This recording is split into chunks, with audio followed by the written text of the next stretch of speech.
Today I want to talk about dates. I want to talk about dates. So if you're married, you're going to get something out of this. In fact, many of you who are married, how many of you that are married go, I wish I'd have known something about this before I started down that whole dating process? Anybody in here? Right, because who do you learn from? I mean, I learned from my friends, I learned from my school. I had great parents, but they actually never sat down and told me, when you date, this is what you're supposed to think about. I didn't know. So I'm looking at culture, looking at movies, and trying to figure this whole mess out and becoming just a mess myself in my dating practice. So I'm hopeful that as we look at this is really going to help us because, and here's the reason why. As we talk about dating, here's just the bottom line. If you don't want the type of relationships that a majority of people have, then you can't date the way that a majority of people are dating. You can't date the way that the majority of people are dating. If you don't want the marriages that a majority of people are having, then you can't date the way that a majority of people have dated to get those marriages. And we've really messed up things a lot, and the reason why is because of us. So the Apostle Paul, he comes and he gives us something that's going to really help tee this up and help set us in the direction that we're going in. And we read this last week, but I want to read it again because I actually think I forgot it in this service. This is what Paul says at the end of the love chapter. He says, when I was a child, when I was a little boy, I talked like a little boy. I thought like a little boy. I reasoned like a child. But then he says something that we all know, right? As you grow up, you don't do the same things that you did as a child. Because when we're children, we don't have the breadth of understanding and knowledge, so we do the things that we do as a child. He says this, but when I grew up or I became an adult, I put away the childish ways behind me. And so I think we get that in most realms, most areas of life. We understand that as we grow up, we can't do the things that we did when we were children. We have to put those things behind us. In the dating arena, it seems like everybody reverts back to their childish ways. It seems like everybody reverts back to being a child again. And we don't call it childish, but I did a lot of research and I looked at a lot of blogs on this just to get kind of the pulse of what the dating world is like. And this is unscientific. I just looked and saw. And the words that are used typically are frustrated, complicated, mess. In fact, here are some of the words that are used. And then let me just, some of what I'm going to read here is this is from blogs, okay? So this is their perspective. Some of it gives a really good picture, although the picture is really vulgar, okay? So here, every time I ask friends ranging from early 20s to 40s how the temperature in the dating pool is, I'm met with borderline hostility. For all the talk of ease, and this is a guy named Benjamin Sledge, for all the talk of ease that a dating app allows for a potential date, the impression I'm left with is that everyone is swimming in a pool they all took a dump in. And instead of shocking the water and getting out, everyone just decides to keep swimming in the sewage, perhaps even adding to it because the pool is where people swim.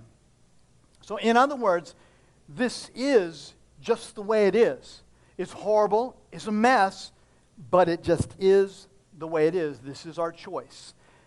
This is another young lady, as a 22-year-old single, pretty much living in the thickest part of the modern hookup culture. And I have to confess, I hate it with every fiber of my being. Or maybe just the modern dating scene is just horrendously, and she uses words that we're not going to put up there. Everything is so complicated. Nobody asks you out on a date. They just ask you to hang out. So after you do, you can spend the next 3 days that you're supposed to be ignoring them wondering exactly, what did that mean? It's just so unclear. And then this is Shani Silver. She said, I saw once a meme that said, it used to be how long do we date before we have sex? Now it's how long do we have sex before we date? It's just incredible pressure, right? People are like, how long until this actually feels like a relationship? And then this last one, we don't communicate our feelings to one another, but instead we play this guessing game. Again, there's just no clarity. With the intention of being with that person, a guessing game with no intention of being with that person, because to be with that person means that you actually care, and you're weak. Because whoever cares the least wins, right? Yeah. So those are the ones that I could show up on the screen, right? So those are the ones that I could put up here. But the reality is that a lot of what's happening in the dating culture is childish. It's complicated. It's frustrating. And we take this thing, this relationship opportunity that we have that can be such a beautiful and powerful thing and such a shaping thing in our own lives, and we overcomplicate it and we over-frustrate it and we over-mess it up because in many ways we just haven't put away our childish ways. And we engage with other people. And I think if Paul were here, and he's not, so I'm just going to make this up. I think if he were here, I think he'd look at us and he'd say, you know what? When it comes to relationship, just grow up. Grow up and put away your childish ways. Stop treating each other like that and just grow up. Because as long as we continue that way, we take this beautiful thing. So let me just tell you, again, a little bit of my story. And the only reason why I'm telling you my story is because I want you to know that I engaged as a child in relationship for a long period of time. And I'm not happy about that. I wish I could go back and change that. I cannot. When I was 20 years old, as a college junior, I came to know Christ. And I just made a decision. I got to figure this out. Before I date anybody and bring all of my mess into another relationship, I have to figure out what it means to follow Christ. I have to give him time to renew my thinking, change some bad behaviors, and set me on a course of being able to intentionally love just anybody. Not even just a date, but just anybody the way that he loved me. And so I started going to church and serving in church. I started reading my Bible. I got to tell you, even if you go, I don't believe in all this Jesus stuff, start reading your Bible. It is filled with incredible relational wisdom for you and I in engaging with one another. Really helped me. I got in a smaller group with some other men where we talked about these things. I even lived with some Christian men where you held each other accountable to these things. The best years of my life preparing. Everybody just say preparing. Preparing for a successful, long-term relationship. I knew that if I just went from where I was to dating somebody else, I was going to bring in all kind of stuff that would potentially implode in that relationship. I didn't want to do that. I didn't want to do that. So I tell you, it was actually a long season of my life, but it was the best thing. I've been married for 26 years now, and a lot of my preparation for marriage happened in my single years. So I want to encourage you, especially if you're single, this is not the opportunity just to go, hey, someday I'm going to meet the right person and everything's going to be okay. This is the opportunity to use these years to prepare, like you would in exercise. Develop the muscles that you'll need, right? Some of us, we grew up in families where we were taught to do this, and so you got a head start on this already, which is great. Some of us, we didn't grow up in families like this, so we're learning some of this for the first time, or maybe you did, and you just kind of went, that's just old-fashioned, that's just mom and dad, that's just them, and you kind of walked away from it. And what happens is if we don't use this time, this season of our life to prepare, the reality is we won't be prepared. So I'm encouraging prepare, because preparation and dating can be a great way to prepare, because it is exercise, it is preparation, it is requiring something of you and I that oftentimes we're lacking, and we find that out, and it is risky. Look, dating, here's what dating does. Dating done in a healthy way. It surfaces our fears, our greatest fears, our anxieties, the things that we dread. It does, which is good because they're there and we need to see them. And I'm talking about dating done in the right way. Dating done in the right way is huge because it works out for you and I the muscles that we're going to need in a long-term relationship. It works out the courage muscles. It works out the self-control muscles. It works out the honor muscles. And it works out the plan and preparation muscles. These are things that we are going to need in a long-term relationship. And all of you who are married, you go, oh yeah, you're going to need this in a big, big way. But just finding the right person won't add muscle. Preparation and exercise will add the muscle that we need. Okay, so look, at this point in the message, let me tell you the tension in this kind of a message. I want to be as practical as I can be about this because I think this is so important. And honestly, I feel like there's a big gap. We're told what not to do, and then we're told how to be married. And in the process, there's a huge gap. And I think the loudest voice should come from the church. But the problem is that in the Bible, even though the Bible has incredible things to say about relationship, And because there's this one overarching principle and theme that we learn from Jesus. We're supposed to love each other as he loved us. And then there are practical applications of it all throughout the New Testament. There is not so much communication about dating. And the reason why there's not a lot of communication about dating is because dating wasn't really a thing back in that day. The marriages were, most of the time, they were arranged. And so there's not a bunch of specific communication about dating. There are principles, there are things that I'm going to pull in today. So I just want to let you know that when I'm talking about this, I wish I could take a passage of the Bible and just say, this talks about dating and this is how we should engage. It actually doesn't do that. So even though I like to teach the Bible expositorily, that's called expositorily, we take a passage and we're pulling out of it what God said, I'm not able to do that in this way because I want to talk about dating. So here's what I'm going to do. I'm going to give you some of my insights and observations, okay? This is not thus saith the Lord. This is not necessarily, I believe this is going to be helpful, and this is not just out of a vacuum. I just pulled these things out of the air. These are things that are based on biblical principles and biblical insights, also based on 30 years of being a pastor and a minister and talking with people, those who did it wrong, those who did it right, those who have successful long-term relationships. It's also based on 26 years of relationship with my own wife and coming into that relationship. It's based on having blown it really bad myself and then having changed my course and doing something totally different. So it's not in a vacuum. However, I cannot tag each one of these things specifically to something in the Bible because this is dating, which wasn't really spoken of specifically in the Bible. Does that make sense today? Okay, so it doesn't mean it's not important. I just want you to know where this is coming on. I want to give you some insights as we're talking about this on dating, some insights from dating. Now, this first one can definitely be more tied to the Scripture, and this is so important. If you're dating, if you're going to date, if you're dating your spouse, do it prayerfully. Do it prayerfully. Best thing you can do, and I was talking with somebody about this, it's so funny. Out of all the important areas of our life, for some reason, this tends to be one of the last ones that we actually invite God in and expect him to guide us in. But this is the most important one. And the reason why I want to read this passage of Scripture with Isaac finding a spouse, a wife or Abraham finding a spouse or wife for his son Isaac. And so as we read this, we'll see this. Abraham said to his senior servant in his household, you swear to the Lord, I want you to swear to the Lord, the God of heaven, the God of earth, that you will not get a wife for my son from the daughters of the Canaanites. I'm going to tell you why he's saying this. Among whom I am living, but I want you to go to my country and my own relatives. Now look, this is a really interesting paradox. Abraham is from a different place and he's living in Canaan. And God had directed him to go to Canaan, but those are not his people. Those are not people who share a commonness of values with Abraham. God has told Abraham, from your family, you're going to populate the earth and you are going to become a great nation of people. But he's living in a place where they are not worshipers of God. They don't have the same values.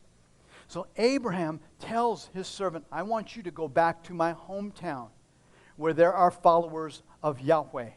Go back there and find a wife for my son Isaac. Don't find them here, because if you find them here, they will probably turn him to worshiping their gods, and I don't want that to happen because he's got a purpose, he's got a race to run.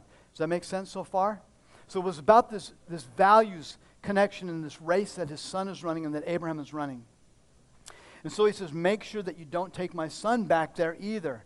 Because the servant asked, well, what happens if I find her and she won't come? Should I bring your son back up to land? And he said, no. Don't, because that's not where God's purpose is for him. God's purpose is in Canaan. So God's purpose is in Canaan, but the people he's supposed to run the purpose with, they're in another place. Does that make sense? So go back to that other place where they believe, they have values, they're running the same race that you are, but bring her down to this place where you're running your race. You with me so far? Okay. So then he says, the Lord God of heaven, who brought me, and this is what Abraham says, he brought me out of my father's household, my native land.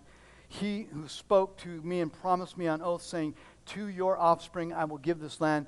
He, okay, here's his faith, he will send his angel before you so that you can get a wife for my son from there. So the servant goes, and Abraham tells him, God is going to lead you in this, and he's going to help you do this. He says, what if the woman is unwilling to come back? He says, do not take my son back there. Do not do that, because that is not his purpose. And then here's the first thing that he does. He prays. He invites God into this whole process. Like, I want to encourage you, if you're thinking about dating or if you're dating, to invite God into the dating process, to trust him in it, to let him build your confidence in your faith, to trust the one who loved you and I so much that he gave his son to die on a cross for us so that we would be with him not only in this lifetime but forever. He says, I'm going to raise you from the dead, to trust that one to lead you in your pursuit. And so he says this, he prayed to the Lord, and he asked for success, and he asked God to show kindness to his master. And then at the end, you can read the story yourself. Here's the end of the story is this. He gets the girl. All right? He gets the girl. There's a spoiler for you. He gets the girl. But the servant worships God, and he says, God, you didn't abandon us. You didn't abandon your servant. And he will never abandon you in this process. He will lead you in this process. And he says, the Lord has led me on this journey to the house of my master's relations. Like, let me tell you why it's so important that you pray. Not only because we want God leading us in this process, but because most of the time our relational pursuits are driven by fear rather than faith in God. They're driven by some type of desperation. We're afraid of being rejected, or we're afraid of being alone. I mean, that's just part of our human nature. And when we allow fear to drive our lives rather than trust in God, fear driving our lives relationally causes us, pushes us, drives us to date people that we shouldn't be dating. It causes us to try and be something that we're not in order to impress that person that we probably shouldn't even be dating. And it pushes us and drives us to do some things, to act a certain way, even to dress a way to impress somebody. And along the journey, a lot of people actually end up losing themselves. And the reason why is because what's pushing them, what's driving them is fear. And so God wants to be the one leading us with faith, with confidence. God, you got this. Like Randy talked about today, God's got this thing. He's got you. He knows relationally what you're desiring and what your needs are, and he wants to lead you and I in that process. And in prayer, our confidence build that, God, you got this. And instead of fear driving it, our confidence in God is leading us and shaping the way that we think and engage. And here's what we understand, because we know this, that not only does God got this, but God's got you, and God has you on a race, on a journey, on a path. And here's what it says in Romans. It says this, and we know that God causes all things to work together for good to those who love God and those who are called according to his purpose. You know what this tells me is that God has a race for me. And instead of making the pursuit of a relationship the primary focus and pursuit of my life, I make the pursuit of God and his race for me the primary pursuit of my life. So I'm not just tagging my life onto everybody else's purpose. I have confidence, but this confidence, it only grows in prayer and relationship with God. I'm running a race. I can't tell you how helpful this was for me, because I was so many times looking for somebody else to give me a sense of purpose and looking to tag my life onto somebody else's life for a sense of purpose. And when I came into a relationship with God and started following him, I began discovering that God had a purpose for me. And my goal in life, instead of just pursuing the relationship, was to pursue God's purpose, trusting that God would also bring me into a relationship with somebody. Does that make sense? So we're all running, whether you know it or not, you're running a race. Now, when you know where you're going and you're locked into your sense of purpose, again, which comes through prayer, this is super helpful, because you don't dumb down your purpose, and you don't dumb down your faith. And I'm just going to speak to ladies, because I see ladies having to do this all the time. They dumb down their success. They dumb down their faith because they're running with dummy. And so don't let dummy slow you down. So I made a decision. I'm going after God. I'm running hard after God. Jesus, I want your purpose in my life. And as I'm running, here's what's going to happen. As you're running for God, there's a lot of people that are going to be running. Some of them, oh, that's cute. She's cute. Hey, but they're going in the opposite direction. And there are some people that may be kind of going in the strong. Here's what I want to encourage you to do. Run with somebody who pushes your pace. Look for somebody who's running at the same pace as you. So I'm running. And I was running. I felt like I was running fast until I saw this white streak pass me by. And I'm like, oh, she's running fast. And I'm looking at the cloud, and instead of going like, I'm going like, I got to catch up to that, catch up to her. I want to run where she's going. And she was running hard after God.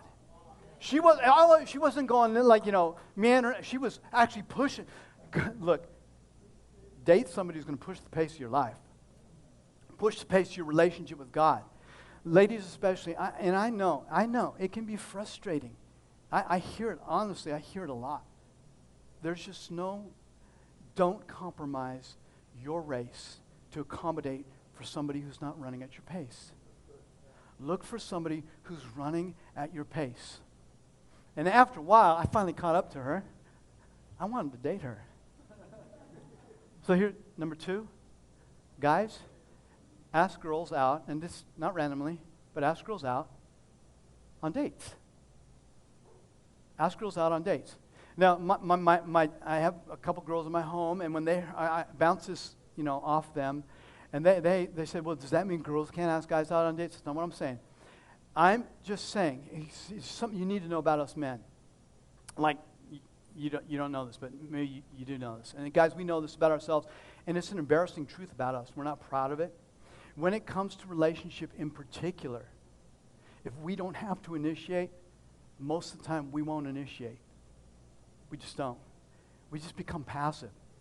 Not maybe in the business realm, not maybe in our companies, but married folks, and I had a lot of people, married guys afterwards and said, you know what, that's just so true, man. I mean, I know that I should be stepping up, and just something about it, like, I'm just not. If we don't have to initiate, we don't initiate. We just become passive. So I am addressing men because, we got to lean up into this thing. We do have to lean up into this thing. And so, this is really going to help. When you do decide to ask somebody on a date, the best and most honoring thing that you can do is be clear on what you're actually asking. Now, you can see how this is starting to work a couple muscles now. It's working my courage muscle, and it's working my clarity muscle. So I would encourage you, you don't have to, but use the word date so she knows what you're asking, right? And so here, I'm going to put something up on the screen, and just, you don't have to say this exactly like this, but I would like to take you on a date. I would like to take you on a date. Which means, guys, no more of this. Hey, want to hang out? Hey, you want to do something? Sometime? Does not honor the person. Does not honor the person. It's super frustrating. Choose something specific on a specific day and a specific time. Clarity is honoring. Clarity is respectful. Here's why this is so helpful, because you've been, it's probably, by the time you actually ask somebody out, guys, I mean, honestly, again, you've been spending 3 months thinking about this. How are you going to, and you finally muster enough courage and you go for it.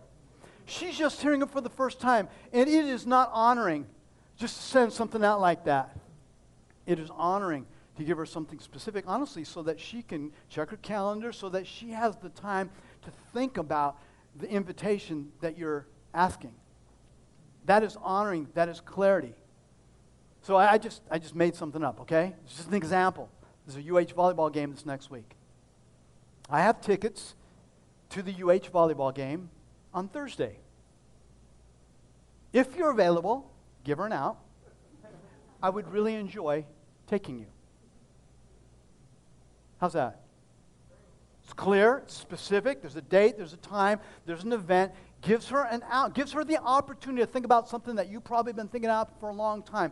That kind of clarity, it honors the other person in that relationship. Lack of clarity doesn't honor the other person. Okay, third thing, then, is ladies, agree to dates. Agree to dates. Does this make sense? Ladies, agree to dates. But don't just agree to having somebody take you out somewhere, sometime. Because whatever, and again, my girls in my family had a really, like, Dad, it sounds like you're putting a lot of pressure and responsibility on the ladies. And that is not my intention. You just need to know how guys function, right? We're slow learners. And we will come in, and wherever you set the bar, we will come to that place. So if you set the bar of irresponsibility, guys will come in to that place. You just have so much, and if you didn't know this, you just have so much influence in the relationship. Whatever you allow in the relationship will become the bar that we're going to come to. And so I want to encourage ladies. I'm not trying to put any more pressure on you. I'm trying to say that wherever you set that bar, especially in that initial interaction, that's where the men will meet you. Whatever you allow to happen in the relationship is probably where they're going to meet you. And so if somebody comes to you and says, hey, you want to do something sometime, here's what you can ask them. You can ask them, did you have something specific in mind? And you know what he's going to tell you? No. Because he hadn't thought about it. Because we're slow. We're slow. And guys, if a lady were to ever do that to you, that is not her being a jerk. That is her complimenting you, saying, I think you're somebody that may know how to date. I think you're somebody that may know how to show honor. I think you're somebody that may know how to show somebody else respect. Thank you for that clarity. That's what that means. So just in case, I don't want you to feel like, man, that pushback. But the reality is that, ladies, whatever you accept in the relationship, and if you accept him being passive, then he will be passive in the relationship. And I want to encourage you to give guys the opportunity. It's not that we can't. It's that oftentimes in our culture, in our world, in our society, it's not expected. Give him the opportunity to rise and become and do the thing that he can do. Put the bar high. You with me so far? Right? So some of us guys were like, man, he's piling on me. No, I'm not trying to do that. Number 4, this is going to be really helpful. Don't ever mistreat anyone. Don't ever mistreat anyone, even if they don't seem to mind being mistreated. Even if they don't seem, and the reason why is because you're not taking the cue for how you treat somebody from the way their parents treated that person, from the way that their former boyfriend or former husband treated that person, or from the way that culture treats ladies. We take our cue from the way that Jesus treated us. And Jesus never, ever mistreated anyone. So there's no margin, there's no wiggle room, there's no space for us to mistreat anyone, especially a person that we are dating or in a relationship with. Never, ever any space for us to be that way. So look, in the dating culture, there's 2 big things that we do to mistreat each other. Number 1, I see it all the time. People lie to each other, and people mislead each other. So here's what I'm asking, or what I'm suggesting. Don't be a liar, and don't be a coward. Don't mislead. A lot of the times, the reason why people do that is because they're trying to avoid hurting somebody's feelings. It is not okay to avoid hurting somebody's feelings to protect yourself from the discomfort of telling them the truth. It is not. It is not. But you go, oh, that's hard and that's uncomfortable. The reason why that's hard and that's uncomfortable is because you're working a muscle. You're working a truth muscle. You're working the courage muscle. You're working a muscle. Whenever you work a muscle, you fatigue it, you wear it out. It is discomfortable. But that is a muscle that you will use in long-term relationship. That is, my wife and I, we have all kind of difficult, hard conversations. Some of that engagement was learned in the process before we got married. You will need that muscle in relationship so that you can engage in those difficult, hard conversations without just ditching the relationship. But the way that we learn that is by having truthful, honest, transparent conversations with people before we get married. Does that make sense? And we're working muscles. We're preparing again for that. You know, as a sub-point as we're thinking about this, I also want to really encourage you not to allow other people to mistreat you. Not to allow other people to mistreat you. And I realize that for some of us, that even just knowing when that's happening is a difficult thing. And here's why you shouldn't allow somebody to mistreat you. It's because you really are too good for that. I mean, that's not arrogant to say that. That's what your heavenly daddy says about you. Your heavenly daddy says, no. You, before you belong to anybody, you belong to me. You were preciously and wonderfully created. You are too good to allow anybody to treat you in a way that would be considered mistreatment. And in my interactions with people, I hear this all the time. Some people, they don't know the line because they've been so mistreated for so long that their standard of normal is different. So if you're wondering, like, how do I even know if I'm being mistreated? Ask yourself this question. If somebody were to treat like your nephew or your niece or your son or your daughter or, your younger brother, your younger sister, the way that you're being treated in your present relationship, would it bother you? If it would, then don't let that happen to you. Even if you love him, and I know there's a weird dynamic in relationship, people will allow people to do things to them because of love, and I just want to encourage you, don't allow that to happen in your relationship, especially if you're dating, because that treatment will become the new normal for you, and you will become somebody who feels dishonorable because they're treated as dishonorable. So we should never do it to others, and we should never allow it to happen to us in return. And here's the last one. We talked about this in the first week of the series. Don't do things that will ultimately lead to you having to lie about your story. Don't do things morally, relationally, because all the things we do morally and relationally, especially in our dating practice and especially in our marriage, those things, they become chapters in the story of our life. Here's what my hope is for you. You write an incredible story. And if you go, but man, I have messed mine up so bad, I understand that. I do understand that. You can rewrite or write a new story starting today, but you have to choose to do things differently.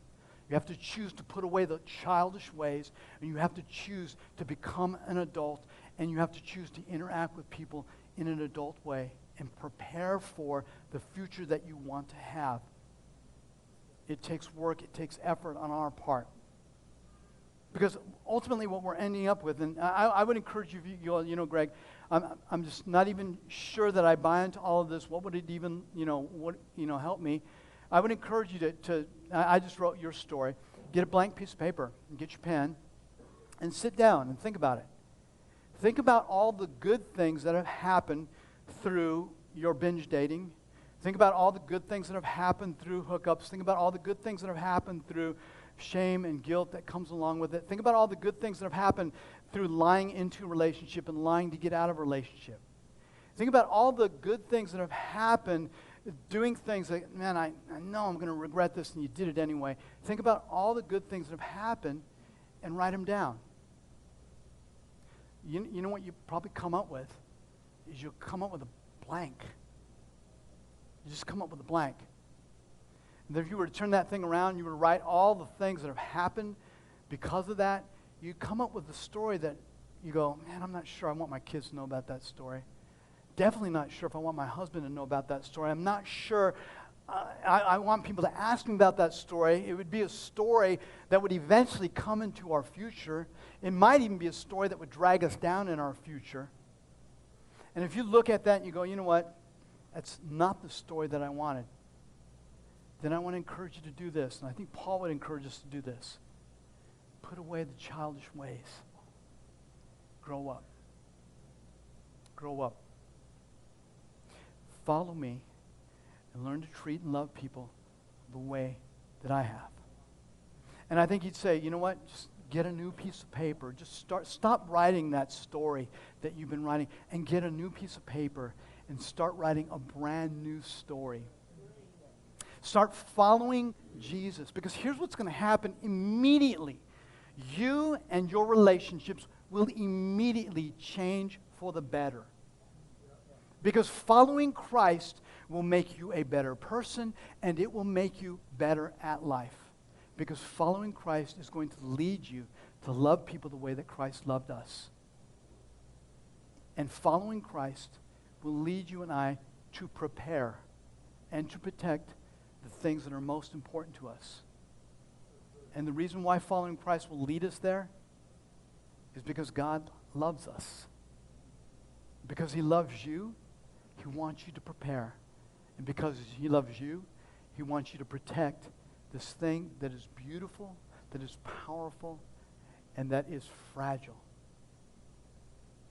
So, if you don't want the same type of relationships that a majority of people have in relationship, then don't date like the majority of daters. And you may need to do what I did, and I have absolutely no regrets and so grateful that I did it. You just may need to take some time to step out of that dating scene. Or if you're married, you may need to take some time to lean in to your relationship more, to lean in and not allow the fact, I feel like guys have this all the time, I'm just not good at it. I can't do it. She is running faster than me. And so instead of trying to engage, we just go and take a step back.